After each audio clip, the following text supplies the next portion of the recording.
창세기 3장 1절에서 7절을 중심으로 타락을 경계하지 않은 말씀을 드리려고 합니다. 오늘 다루는 타락이라는 얘기는 개념을 정리하고 넘어가면은 외적으로는 불순종하고 범죄하는 것 이렇게 말할 수가 있겠고요. 내적으로는 하나님 중심에서 인간 중심으로 돌아서는 것, 이걸 타락이다 이렇게 정의할 수 있습니다. 분량이 많으니까 바로 말씀드릴게요. 타락을 경계하려면 첫 번째 뭘 해야 되냐면 시험을 이해해야 됩니다. 사람들 중에 간혹 그렇게 말하는 사람이 있어요. 아니 선악과를 안 만드셨으면 죄질 일도 없지 않았겠느냐 이렇게 말하는 사람들이 있는데, 그러면서 이제 하나님을 원망하기도 하고 또 한편으로는 자기가 잘못한 것을 변명하기도 하죠. 그런 일이 안 생겼으면, 누가 그러지 않았으면, 이렇게 자기 책임을 피하는 것이죠. 근데 신앙을 바로 알고 있는 사람은 그런 말 하지 않아요. 왜냐하면 설명을 해드릴게요. 하나님이 시험하신 목적은 더 나은 것을 주기 위함이었습니다. 여기에 질문이 생길 거예요. 하나님이 지으셨다고 하는데 그러면 창조에 부족한 점이 있었나? 그런 건 아니에요. 하나님은 인간을 온전하게 창조하셨는데 하나님의 계획이 시험을 통해서 더 표현할 말이 이거밖에 없는데, 시험을 통해서 더 성숙하게 하시고 더 나은 상을 주려고 이렇게 하신 거거든요. 선한 계획으로 시험을 주신 것이지 하나님께서 인간에게 나쁜 계획을 가지고 시험을 주신 것은 아닙니다. 구체적으로 좀 설명을 드리면요. 시험은 이렇게 이해할 수 있습니다. 시험을 이긴다면은 선악의 대조가 더 분명히 인식될 수 있게 하나님은 바라신 거죠. 다시 말씀드리면 유혹의 위기를 통해서 사람들 마음속에 선악을 알게 하는 새로운 기준을 갖게 하시기 원하셨던 거예요. 더 높은 차원에. 그리고 또 다른 이유를 든다면 비슷한 얘기가 되겠지만 성숙을 나타내는 그런 문제 때문에 시험을 허락하신 거죠. 결과적으로 이런 거예요. 신앙이 성숙했다 하는 것은 그 사람의 중심점과 관련이 있습니다. 무슨 말이냐면요. 그 사람이 무엇을 선택할 때 이것이 하나님을 위해서 선택하는 것이냐, 혹은 하나님 때문에 선택하는 것이냐, 이게 기준이에요. 늘 이게 기준이 서 있고 그 기준을 기억하고 실천하는 사람은 성숙한 사람이고, 그러지 못한 사람은 성숙하지 못한 사람, 이렇게 분류할 수도 있습니다. 정리하고 넘어가면 이렇습니다. 만약에 아담과 하와가 유혹을 거절했다면, 이 사단의 유혹을 거절했다면, 그럼 인간은 악을 경험하지 않았을 것이고, 그리고 하나님의 계시에 의해서 선과 악에 대한 새로운 지식을 획득했을 것입니다. 하나님은 이걸 원하셨던 것이죠. 그러나 우리가 다 알다시피 아담과 하와는 유혹에 넘어갔어요. 그래서 악을 저지르면서 선악을 경험하는, 결국은 이겁니다. 이쪽 편에 서서 선악을 경험하느냐, 저쪽 편에 서서 선악을 경험하느냐, 그거거든요. 하나님 말씀에 순종하면서 선악을 경험하느냐, 하나님 말씀에 불순종하면서 선악을 경험하느냐. 이건 오늘날 우리한테 대당이 돼요. 생활하면서 하나님은 우리에게 말씀하고 계세요. 그리고 우리 마음속에 역사하고 계시거든요. 그럴 때 사람마다 이제 두 종류로 나눠지겠죠. 뭐냐면은 하나님 말씀에 순종하면서 경험하는 사람과 불순종하면서 경험하는 사람. 이걸 1차원적으로 생각해서는 안 됩니다. 순종은 옳은 거고 불순종은 틀린 거고 정도가 아니라 한 단계 더 나가야 돼요. 순종하면서 선과 악을 경험하고 불순종하면서 선과 악을 경험하고, 그래야 온전함에 이를 수 있고 그래야 나아질 수가 있거든요. 그런 하나님의 계획이었습니다. 그리고 하나님께서는 시험을 허락하셨지만 시험에 이기도록 보호장치도 하셨어요. 가끔 말씀드리지만 시험을 주시면서 뭐라고 말씀하셨어요? 언약을 하셨거든요. 너 먹지 마라. 먹으면 죽는다 하셨거든요. 그리고 또 하나 강조하고 싶은 것은 분명히 성경에 이렇게 돼 있어요. 선악을 알게 하는 나무가 있지만 또 뭐가 있었어요? 생명나무가 있었거든요. 이것도 하나님의 은혜예요. 왜냐하면은 혹시나 유혹을 받아서 선악을 알게 하는 나무를 먹으려고 할 때, 거기 먹으면 죽는다고 하는데, 그 약속을 기억할 수도 있고, 또 하나는 그 근처에 있는 생명나무를 보면서 죽음을 다시 한번 생각해 볼 수도 있고, 이거 먹으면 안 되겠구나. 경각심을 가질 수도 있거든요. 이와 같이 하나님은 시험을 허락하시되 시험을 이길 수 있는 충분한 것을 공급하고 계세요. 종합해 보면 이런 얘기예요. 이 얘기가 이제 쭉 이어지고 있는데, 사람들은 시련이 오거나 시험을 당할 때 주로 이런 식으로 반응해요. 왜? 이런 일이 없었으면 되지 않겠느냐. 이게 이제 가장 감정적이고 첫 번째 반응이에요. 그 다음에는 하나님이 준비해 놓으신 것을 못 봐요. 그러니까 자기 힘으로 자기 방식으로 그걸 대처를 해요. 그 실패를 해요. 이게 문제거든요. 근데 성경을 보니까 하나님은 우리가 생각하는 거나 다른 목적을 가지고 시험을 허락하셨고, 그리고 우리가 충분히 시험을 이길 수 있도록 다 장치를 해놓으셨어요. 실제로 그래요. 시련이 오거나 유혹이 오기 전에 하나님은 미리 알게 하세요, 우리한테. 근데 깨어있는 사람이라는 것은 하나님의 뜻을 알고 하나님의 뜻을 따라가려고 애쓴 노력하는 사람, 관심이 있는 사람, 그런 사람들은 미리 알려주시는 것을 깨달아요. 받아들일 수가 있어요. 근데 관심이 없는 사람들은 하나님이 경고를 하셔도 내가 관심이 없으니까, 내가 하나님께 관심이 없으니까 못 들어요. 듣고도 이해를 못해요. 또 마찬가지예요. 시험 중에도 벗어날 수 있는 거를 또 계속 공급하시거든요. 그러니까 잘못해서 시험에 들어갔다 할지라도 그때라도 하나님에게 관심을 가지고 바라보면 벗어나올 수 있는 길이 있는데, 그냥 자기 방식대로, 처음에는 무관심, 그 다음에 자기 방식대로 그리고 시험을 통과하려고 해요. 그러다가 보니까 점점 수렁에 빠지게 되는 것이죠. 그거는 첫사람 아담과 하와뿐만 아니라 이후에 나오는 모든 후손들이 그래요. 우리도 마찬가지입니다. 이런 것을 배경으로 오늘 이 얘기를 들으셔야 됩니다. 그러면 이제 어떻게 경계하느냐? 오늘 목적이 그건데, 경계하는 방법을 몇 가지 말씀드리면요.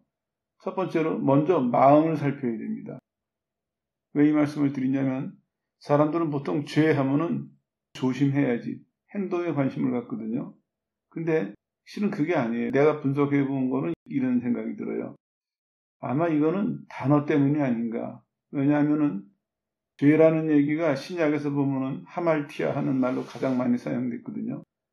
지난번에 공부했었죠. 로마서 6장 하면서 8가지 혹은 9가지로 표현이 되고 있는데 대표적인 게 하말티아예요.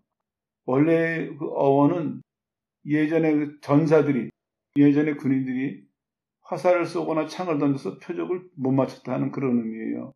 그게 나중에 발전이 돼가지고 관역을 벗어났다 이렇게 번역이 되는데, 아무튼 죄했을 때 사람들이 표적을 못 맞췄다, 정답을 못 맞췄다, 길을 벗어났다 이런 행동으로 자꾸 받아들여요.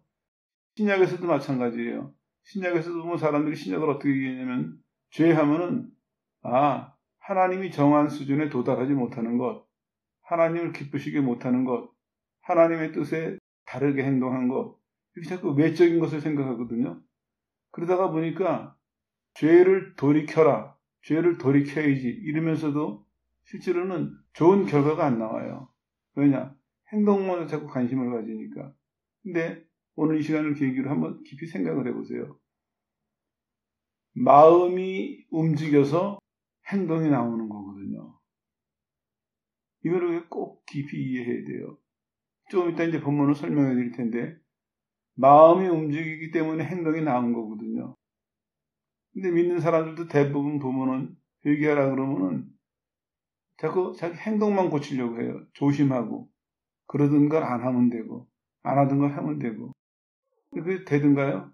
안 되죠. 왜냐? 그런 행동을 만들어내는 원동력이 내 마음인데, 마음이 바뀌지가 않았는데, 마음의 변화가 없는데, 행동만 고치려고 하면 불가능하다는 얘기예요. 그리고 고쳐진 것 같지만 그거는 잠시 중단한 것이지 고쳐진 게 아니거든요. 잠시 조심하는 것이지. 그래서 타락을 경계하려면 먼저 마음을 살피는, 내 마음의 움직임을, 내 마음의 변화를, 그래서 그 마음에서 나오는 행동들을 관찰할 수 있는 이런 마음을 살피는 훈련이 필요합니다. 관심이 필요해요. 자기 마음을 살피지 못하는 사람은요, 죄를 벗어나기도 어렵고 성숙한 데 이르기는 더 어렵습니다. 불가능한 일이에요. 그래서 하나님은 은혜를 주실 때 우리 마음을 깨우세요. 나는 기존은 그렇게 생각해요. 내가 중요한 것이 아니라 성경을 근거해서 말씀을 드릴 때 은혜를 받은 사람들은 마음이 맑아져요. 맑아진 마음에 구분이 가요. 선악간에 구분이 가고 또 마음이 예민해져요. 마음이 예민해져서 어떤 일에 대해서 어떤 사람에 대해서 내 속에 있는 것이 느껴지는 거예요. 아, 내 속에서 이런 감정이 있구나. 내 속에서 이런 움직임이 있구나. 그러니까 원하기만 한다면은 조심할 수가 있죠. 원하기만 한다면 돌이킬 수가 있는 것이죠. 그래서 은혜를 받았다 하는 얘기는 사람들이 자꾸 외적인 걸 생각해가지고 뭐를 받았냐, 뭐를 이루었냐 하는데 그것 이전에 은혜를 받았다는 것은 마음이 예민해져야 됩니다. 성경에도 분명히 그렇게 되어 있거든요. 에스겔서에 보면 하나님께서 이스라엘을 회복시키실 때 제일 먼저 하신 말씀이 내가 너희들에게 새 마음을 주겠다. 내 영을 너희에게 부어주고 새 마음을 줘서 그 새 마음을 가지고부터 너희가 그곳에서 돌아오게 앞으로는 나를 잘 따라오게 나를 안 따라서 내 길에서 벗어났지만 돌아오게 하시고 그 길을 잘 따라올 수 있도록 하시는 첫 번째 말씀이 바로 내가 너희 마음을 새롭게 하리라 이런 말씀이었거든요. 먼저 이제 마음을 살핀 다음에 두 번째로는 경청해야 됩니다. 잘 들어야 돼요. 말씀을 잘 듣지 않으면 그는 불순종하는 것이다. 설명드린 적이 있죠. 이제 본문으로 들어가 보죠. 2장 16절에 하나님께서 말씀하세요. 그 사람에게 명하여 이렇게 되는데 요거는 정확하게 이해하려면 그 명하여 앞에 엄하게 하는 단어가 들어가야 의미가 제대로 전달이 돼요. 아주 엄중하게 명령하신 건데 명하다 하는 얘기도 마찬가지예요. 무슨 말이냐면 지정하다는 엄격한 뜻입니다. 그러니까 어떤 것을 정확하게 지정하셔서 다른 것은 선택할 여지가 없게 하시는 겁니다. 딱 요거 그런 의미예요. 지금부터 하나님이 말씀하시는 선악을 알게 하는 나무 실과는 먹지 말라는 그 말씀이 요거는 먹지 말아라. 이렇게 엄하게 지정하신 것입니다. 그러니까 이 말씀을 듣는 아담이나 그때 분위기가 말씀하시는 내용이나 들려지는 것이 이 사람들에게는 상당히 심각하고 엄숙했을 거예요. 그랬는데 타락을 한 것이죠. 우리는 책을 읽으니까 실감이 안 나는데 이 장면을 그림으로 설명하면 그렇습니다. 엄숙한 분위기에서 하나님이 딱 지정하셔서 요거 먹으면 안 돼. 죽는다. 꼭 죽는다. 이렇게 말씀하시는 거거든요. 좀 더 보충해드리면 다른 나무 열매는 내가 임의로 먹되 이건요. 먹고 싶은 것은 언제나 계속 먹어도 된다. 나머지는 먹고 싶을 때 언제나 계속 먹어라. 근데 선악을 알게 하는 나무 실과는 먹지 말라. 이건 강하게 막으시는 거예요. 그리고 의미를 설명해드리면 이런 거예요. 먹지 말 뿐만 아니라 먹으면 어떨까 하는 생각조차도 하지 말아라. 먹어볼까? 괜찮을까? 그 생각도 아예 하지 말아라. 이만큼 강하게 막으신 거예요. 그리고 이제 끝머리로 그렇게 말씀하시죠. 내가 먹는 날에는 정녕 죽으리라. 꼭 죽는다. 예외는 없다. 이렇게 이제 말씀하셨죠. 아담이 결국엔 먹었어요. 원인이 뭡니까? 하나님의 명령을 들을 때 부주의했어요. 말씀을 들을 때 제대로 듣질 않았습니다. 왜 이렇게 말씀을 드리냐면 조금 전에 간략하게 설명을 드렸지만 분위기가 어떻습니까? 하나님께서 선악과에 대해서 말씀을 하실 때 분위기나 말씀하시는 내용이나 예사로 말씀하신 것이 아니거든요. 그러면 아담도 정신 차려서 들었다면 말씀하시는 분위기나 말씀하신 내용이 깊이 마음속에 남았을 거예요. 그런데 이 말씀을 어긴 것을 보니까 말씀을 제대로 안 들은 것 같아요. 태만한 태도로 말씀을 들은 것 같다. 그렇게 이제 이해가 됩니다. 말씀을 들을 때 부주의했고 말씀을 경청하지 않았습니다. 그것이 결국에는 불순종하는 행위의 시작이 된 것입니다. 아담도 그만큼 제대로 알아듣고 심각하게 엄숙하게 받아들였다면 죄를 지으려고 할 때 굉장히 도움이 됐을 거예요. 아담을 막아주는데. 근데 본인이 그만큼 이거를 심각하게 안 받아들였거든요. 그러니까 죄의 유혹이 왔을 때 이길 아무런 근거가 없는 거예요. 이길 힘이 없는 거예요. 그래서 그냥 휘말려 들어가서 죄를 짓게 되는 것이죠. 오늘날 똑같아요. 하나님께서 말씀을 하셔요. 하나님은 미리 말씀하시고 중간에도 말씀하시고 계속 말씀하시거든요. 근데 차이는 그겁니다. 어떤 태도로 듣느냐. 머리가 좋고 나쁘고가 아닙니다. 하나님에 대해서 내가 어떠한 마음가짐으로 듣느냐.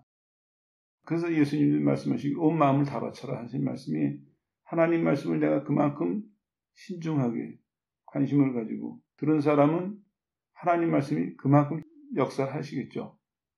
그 설명드렸죠. 광야에서 40일 굶주리셨어요. 사단이 3번 유혹을 했는데 예수님의 답변은 뭐였습니까? 성경 구절 전에 나오는 단어가 재밌어요. 기록되었으되 이런 말씀을 하시거든요. 그건 무슨 뜻이냐면 기록된 그때부터 이 말씀이 계속 효력을 발휘하고 있다. 이런 의미예요. 하나님 말씀에 대한 예수님의 태도는 이 태도였습니다. 그렇기 때문에 사단이 유혹해 올 때 그 유혹은 요구절로 답변하고 그 내용 이전에 예수님의 자세가 하나님의 말씀에 대한 하나님의 뜻에 대한 자세가 하나님께서 한번 말씀하신 것은 하나님이 바꾸시기 전에는 계속 효력을 발휘한다. 그런 태도였습니다. 그러니까 요동함이 없는 거예요. 사단이 어떤 유혹을 해와도 하나님의 아들인 거 증명해보라고 시험하고 하나님이 사랑하시는지 증명하라고 시험하고 만국 영광을 준다고 그렇게 유혹해와도 예수님은 흔들리시지 않으셨어요. 왜냐? 하나님이 말씀하시는 순간서부터 그 말씀은 예수님에게 계속 똑같은 효력을 발휘하고 계시니까 하나님만 경배해라. 하나님을 시험하면 안 된다. 사람이 떡으로만 살지 않는다. 그 말씀이 계속 효력을 발휘하고 있다고 믿으시니까 그런 태도로 살아오셨으니까 흔들어 놓을 수가 없는 것입니다. 오늘도 마찬가지입니다. 주여 내가 안 흔들리게 해주십시오 하는 것이 아니라 내 마음에 하나님 혹은 하나님의 말씀에 대해서 내 마음에 확고한 자세가 있어야 됩니다. 내가 하나님과 하나님 말씀을 그런 태도로 생각하고 있고 그런 태도로 받아들인다면 하나님의 말씀은 나한테 엄청난 지혜와 능력으로 다가올 것입니다. 그렇지 않으면 아무리 귀한 말씀이라도 힘이 없어요. 왜냐? 그 말씀을 가지고 있는 내가 힘이 없으니까 내 마음이 거기 실리지 않았으니까 말씀 자체는 능력이 있지만 나한테 역사할 수가 없는 거예요. 그 능력이 발휘가 되지 않는 것이죠. 여기서도 아담도 마찬가지였어요. 부주의하고 경청하지 않으니까 불순종하는 행위로 이어졌습니다. 다시 말씀드리면 이런 얘기죠. 하나님의 뜻을 알고자 하는 열정과 시도가 부족하면 그것이 바로 죄라는 것입니다. 무관심과 부주의. 이게 왜 죄냐 하면은 무관심과 부주의하는 사람은요. 그 사람 마음속에 자기 뜻대로 하고자 하는 욕망이 있어요. 늘. 그러니까 이것이 어떤 경우가 오면은 자기 뜻대로 그냥 해버리는 거예요. 그리고 뭐라고 변명하거나 핑계하냐면은 잘 몰랐는데요. 아니면 또 뭐 다른 이유를 대고 변명하거나 자기 잘못을 숨기려고 그렇게 하겠죠. 이제 야당과 하와가 보여주는 모습이 바로 그것입니다. 비슷한 얘기지만 하나님 말씀에 경청하지 않으면 유혹의 소리에 마음을 뺏기게 됩니다. 그건 이제 여자가 보여주고 있어요. 사단이 질문을 해요. 1절에 보니까 하나님이 참으로 너희들로 동산 모든 나무의 실과를 먹지 말라 하시더냐? 조금 전에 하나님 말씀하신 거랑은 틀린 말이죠. 하나님은 너희가 나머지는 얼마든지 먹을 만큼 언제나 계속 먹을 수 있다 하셨는데 사단이 지금 뭐라고 얘기합니까? 모든 나무 실과를 먹지 말라고 하시더냐? 너네 아무것도 먹을 수 없어? 이렇게 물어봐요. 그런데 참 놀랍게도 아니야 그러진 않았어. 이런 대답이 안 나왔어요. 그 말을 듣고는 오히려 여자의 마음속에 의심과 불평이 살살 일어났어요. 이제 간략하게 기록이 됐지만 우리가 이렇게 상상해 볼 수 있어요. 뭐냐? 야, 너 참 불쌍하다. 저렇게 많은 걸 먹지도 못해? 저거 하나 네 마음대로 따먹지 못해? 그럼 니네 여기 왜 살아? 니네한테 다 맡기셨다며. 니네한테 다 다스리라 그러셨잖아. 정부하고 다스리라 그러셔놓고 니네 뭐냐? 그것도 니네 마음대로 못 따먹고. 이런 식으로 유혹해왔을 수도 있어요. 아니면 사단의 이 질문을 들으면서 여자의 마음속에 이런 유혹과 충동이 일어났을 수도 있죠. 사단이 원하는 건 뭐냐면 의심과 불평을 만들어내기 위한 거거든요. 그래서 하나님이 말씀하신 것을 싹 뒤집어서 하나님은 요거 빼고는 다 하셨는데 사단은 그걸 싹 뒤집어서 다 먹지 말라고 하셨냐? 이런 식으로 물어보는 거예요. 그랬을 때 이제 의심이 나고 마음이 흔들렸어요. 그러니까 그 결과가 어떻게 나냐면 여자가 이렇게 대답해요. 3절에 보니까 하나님 말씀에 너희는 먹지도 말고 만지지도 말아라. 너희가 죽을까 하노라. 달라지죠. 하나님 뭐라 그러셨어요? 엄숙하게 정령 죽는다. 그랬는데 여자의 답변은 뭐예요? 죽을까 하노라.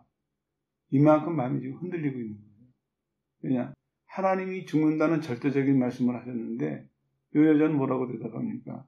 죽을지도 모른다. 그런 식으로 하나님 말씀은 엄청나게 약하게 만들거나 하나님 말씀을 다른 말로 지금 대체를 하고 있습니다. 그리고 이게 좀 여담이지만 이것도 설명하고 넘어갈게요. 원문을 보면은 여기 더 재밌어요. 왜 재밌냐? 분명히 성경은 여호와 하나님 이렇게 설명하고 있거든요. 근데 지금 사단은 뭐라 그래요? 하나님, 하나님, 하나님으로 가고 있거든요. 그리고 여자도 보니까 사단의 말투를 따라가고 있어요.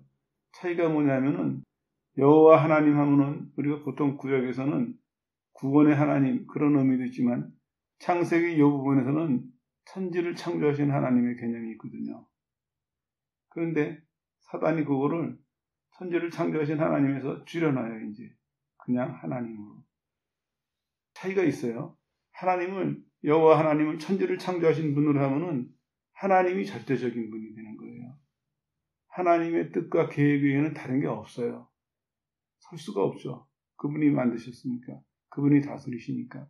근데 사단이 우리 번역 성경에 이렇게 됐는데 뭐 번역 성경을 보더라도 하나님 하면서 절대적인 하나님을 싹 끌어내려요.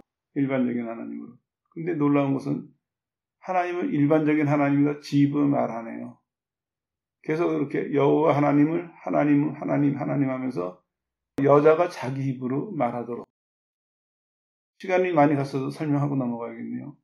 사도행전에 보면 사도 바울이 전도를 하고 다녀요. 그러다가 귀신 들린 아이가 바울이 여행 지나갈 때마다 높으신 하나님의 종이다. 그런데 바울이 괴로워했다는 표현이 나와요. 왜 그랬을까요? 틀린 말이 아닌데. 근데 원문 성경을 보면 이렇게 번역할 수도 있어요. 귀신 들린 여자가 말하는 것은 하나님을 절대적인 하나님으로 말하는 것이 아니라 일반적인 신으로 얘기하고 있어요. 그게 바울이 괴로웠던 거예요. 그래서 귀신을 쫓아내준 거예요. 그냥 안 속은 거죠, 바울은. 만약에 우리가 그걸 이해를 못한다면은 귀신 들린 여자아이가 높으신 하나님의 종들이야 이러면은 그래 귀신도 알아보는 거 기분 좋았을지도 몰라요. 근데 그 말이 뭐냐면은 헬라에 보면요 관사가 있느냐 없느냐에 따라서 절대적인 하나님이냐 일반적인 신이냐 하는 개념인데 그 아이가 쓴 말에는 관사가 없어요. 대부분의 사본이나 번역본을 보면 참 간교해요. 사단이. 여기서도 무서운 게 천지를 지으신 절대적인 하나님을 일반적인 하나님으로 일반적인 신으로 그렇게 만들려는 수작이 보여요. 이게 여자가 슬슬 따라가기 시작해요. 말이 따라간다는 얘기 마음이 동요했다는 얘기거든요. 벌써 죽을까 하느라 마음이 흔들렸죠. 그 다음에 말투가 따라가요. 하나님에 대한 말투가 달라져요. 그러니까 말씀 어기는 거는 너무 손쉬워져요. 계속해서 보세요. 그러니까 이제 그 사단이 속여요. 너희가 먹는 날에는 이렇게 얘기했는데 이건 이런 얘기예요. 너희가 먹는 순간 소경이 눈이 열리는 것처럼 새로운 차원을 경험할 것이다. 얼마나 달콤합니까? 너희가 지금 이걸 다 다스린다고 다 보고 있지? 그런데 만약에 이걸 먹는다면 너희는 신세계를 볼 수 있을까? 너희가 지금 알고 있는, 너희가 지금 갖고 있는 그거랑은 차원이 안 되는 엄청나고 놀라운 영적인 세계를 그렇게 속였을지도 모르겠어요. 속이기 시작합니다. 마음이 흔들리니까 속여요. 그 여자가 금방 잘 넘어가요. 왜 넘어가냐면 사단의 말을 들은 뒤 보니까 눈에 즐거웠다. 그리고 그 나무는 지혜롭게 하나큼 탐스러웠다. 천지창조 후에 이게 며칠 만에 벌어진 일인지는 모르겠어요. 근데 볼 때마다 아마 하나님 말씀을 생각했을 때는 저거 먹으면 안 돼. 그런 생각이 들었을 거예요. 근데 마음이 사단의 유혹에 빠져서 마음이 흔들리고 변화가 일어난 다음에 보니까 여태까지는 늘 봤던 그 과일나무가 너무나 좋아 보이는 거예요. 마치 먹으면 뭔가 좀 새로워질 것 같고 뭔가 보장해줄 것 같고 갑자기 흔들리는 마음에다가 엄청난 게 다가온 거예요. 저런 거였었어? 여태까지는 몰랐지. 그랬는데 한마디 결정적인 말을 해요. 만일 먹는다면 안 죽어. 하나님 말 정면으로 뒤집어 놓죠. 그리고 보너스 하나 줘요. 너가 하나님처럼 될 거야. 하나님이 그거 아시고 그거 못하게 하시려고 못 먹게 한 거야. 그러니까 여자가 이제 흔들리는 마음에 이미 그 맛있어 보이게 마음 뺏겼죠. 안 죽는다고 보장해 주죠. 하나님처럼 된다고 약속해 주죠. 그 다음에 이제 누가 따먹어, 빨리 따먹어. 얼른 소리 안 해도 스스로 따먹고 얼마나 홀딱 먹었으면은 본인 따먹고 자기 남편한테 줘서 먹여가지고 둘 다 이제 망하는 길로 가게 됐죠. 자, 하나님 중심에서 인간 중심으로 바뀌어집니다. 그러고 나서 결과가 뭐였습니까? 유익을 먼저 설명해 드릴게요. 남자도 여자 말을 듣고 먹었는데 이거는 이렇게 이해하시면 될 것 같아요. 얼마나 여자가 유혹에 홀딱 넘어갔으면 남편한테 먹이다시피 했고 물론 남자도 책임은 있어요. 왜냐하면 약속을 받은 사람은 자기거든요. 하나님이 아담한테 약속하셨는데 하나님의 말씀을 귀담아 듣지 않았던 거예요. 그러니까 옆에서 강요하고 그럴 때 그냥 그 말을 그냥 또 넘어가게 된 것이죠. 그러고 나니까 이제 눈이 열리긴 열렸어요. 근데 놀라운 것은 여기서 알다 하는 얘기가 선과 악을 인식했다는 얘기가 아니라 수치심을 체험했다 하는 의미로 이해하셔야 돼요. 기대는 뭐였습니까? 하나님처럼 선과 악을 구분하고 그리고 거긴 이런 의미가 숨어 있을 것 같아요. 뭐냐? 구분하면서 나는 통제하고 그 위에서 군림할 수 있는 선과 악을 뛰어넘는 더 나은 존재? 이렇게 기대했을지 모르겠어요. 근데 결과는 뭡니까? 선과 악을 인식하는 것이 아니라 수치심만 잔뜩 느끼는 그런 결과를 갖게 됐습니다. 그리고 번역이 생략되는데 치마를 만들었다 하는 얘기 앞에 이게 있어요. 그들 자신을 위해서. 얼마나 부끄러웠으면, 얼마나 다급했으면 스스로 치마를 만들어 입고 수치심을 가리려고 하는 이런 모습을 보여줍니다. 그리고 거기 보면 아내의 말을 듣고 하는 얘기가 이거는 마음으로 깨닫고 몸으로 복종했다는 의미예요. 자, 정리를 하죠. 하나님 말씀을 경청하지 않으니까 이 말의 시작은 이거예요. 하나님이 말씀하실 때 제대로 안 들으니까 무관심하게 부주의하게 들으니까 그 뒤에 엄청난 일들이 벌어지는 거예요. 사단이 아무리 노리고 있어서도 아무리 집요하게 노려도 하나님 말씀을 관심 깊게 듣고 마음속에 담아두고 산다면 사단이 어떤 큰 것으로 유혹해와도 어떤 큰 것으로 공격해와도 얼마나 오랫동안 해와도 아무 문제가 없어요. 성경도 계속해서 말씀하고 있습니다. 마지막 날이 다가올수록 엄청난 시련과 유혹이 있을 텐데 이길 수 있는 길은 뭐냐? 하나님이 말씀하신 것에 대해서 굳게 서 있으면 돼요. 하나님 말씀하신 것을 관심을 가지고 듣고 늘 그 옆에 서 있으면 돼요. 그러면 어떠한 시험과 유혹도 이겨요. 우리가 이런 시험은 이렇게 이기고 저런 시험은 저렇게 이기고 그렇게 공부를 못한다 할지라도 하나님 말씀에 굳게 서 있는 사람, 하나님이 말씀하실 때 감사하게도 하나님은 늘 말씀하시는 분이거든요. 그러니까 말씀하실 때 잘 듣고 관심을 가지고 따라가면 그러면 이길 수가 있습니다. 그걸 안 해놓으니까 그 다음에는 원수가 자기 마음대로 공격을 하기 시작을 해요. 자기 마음대로 공격하다가 유혹하다가 하니까 당연히 재간이 있나요? 넘어가고 말았던 것이죠. 그래서 결국에는 이 아담의 모습이 결론입니다. 마음으로 받아들이니까 몸으로 복종하는 결과가 왔다. 죄는 이렇게 지는 것입니다. 그래서 마음을 경계하라고 말씀드렸고 경청하라고 말씀드렸습니다.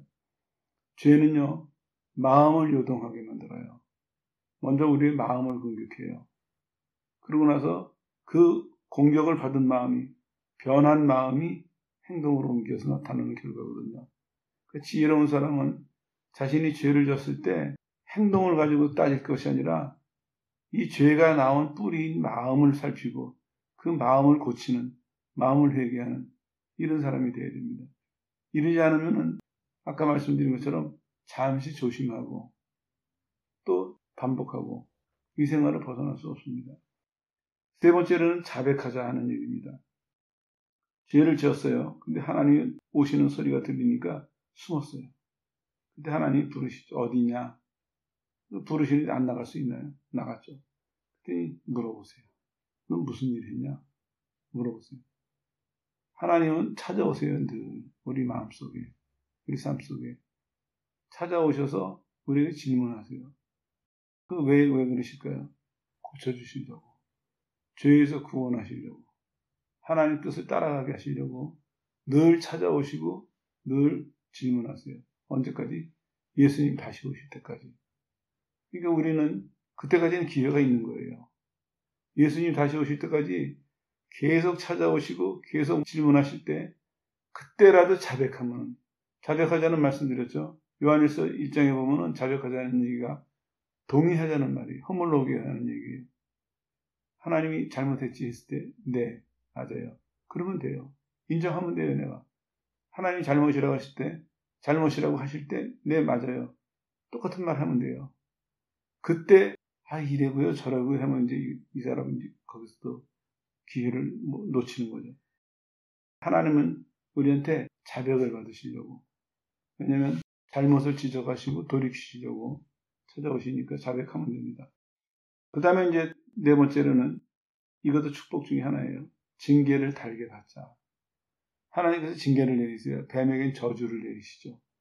여자에게는 해산의 고통을 크게 하시고 남자의 다스림을 받는 징계를 내리세요. 남자에게는 살아가는데 자기가 생명을 걸고 노력을 해서 살아갈 수밖에 없는 고난을 주세요. 근데 이게 사실은 축복입니다. 왜 축복이냐면은 여자가 지금 왜 죄졌어요? 하나님 말씀 어기고 자기 마음대로 행동해서 죄진 거잖아요. 그걸 통제하시려고. 남자도 마찬가지입니다. 남자도 생활하면서 농사를 지을 때 땅이 가시와 엉겅퀴를 내요. 남자가 생존하기 위해서는 생명을 걸고 싸워야 돼요. 인생을 살기 위해서. 그래서 하나님께서 원하신 건 뭐였습니까? 그런 수고를 통해서 하나님 의지해야 된다. 나 하나님 떠나서 살 수 없는 사람이다. 그거를 철저히 깨닫고 그걸 잘 지켜나가라고.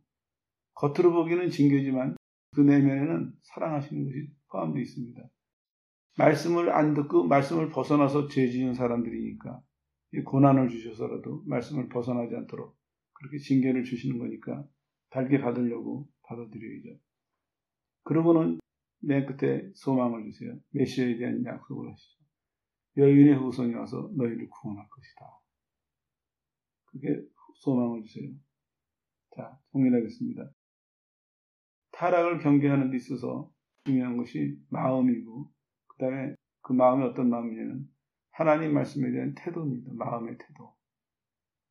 창세기 또 다른 부분에 보면은 소돔과 고모라의 멸망을 예고하실 때 어떤 사람들은 진지하게 들었고 어떤 사람들은 농담으로 들었습니다. 오늘날도 마찬가지입니다. 하나님의 말씀은 계속 들려지고 있습니다. 구원을 위한 말씀도 들려지고 있고 성장을 위한 말씀도 들려지고 있고 열매를 위한 말씀도 들려지고 있고 축복을 위한 말씀도 들려지고 있고 하나님 말씀은 계속 들려지고 있습니다. 중요한 건 우리의 태도입니다. 내 마음이 그 하나님 말씀에 대해서 어떤 태도를 갖고 있는가. 제일 바람직한 것은 사모하는 것. 두 번째로는 사모하지는 못할지라도 말씀이 들려질 때 귀담아 듣는 것.